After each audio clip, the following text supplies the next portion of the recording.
Hey everyone, welcome back to our channel How to Tutorials. In this video, I'll show you how to buy clothes from the Zalora app step by step using your mobile phone.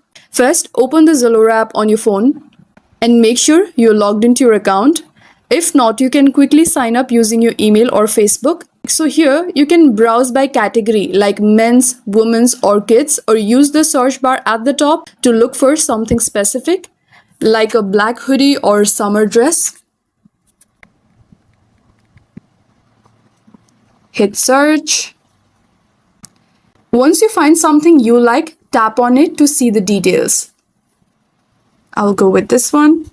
Scroll down and check the price, sizes, color options and reviews. Once you select your size, tap Add to Bag. So you can keep shopping or go directly to checkout.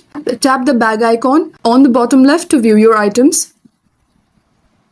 Review everything, then tap checkout. Enter your shipping address and contact number. Make sure the information is correct so your delivery won't get delayed. Then you have to choose your payment methods. Options may include cash on delivery, credit debit card or e-wallets depending on your location. Once everything looks good, tap place order and you are done. You'll receive a confirmation via email or SMS, and that's how you buy clothes on a Zalora app using your phone. If this video helped, give it a like, hit subscribe and let me know in the comments what app tutorial you want next. Thank you for watching and I'll see you in the next one.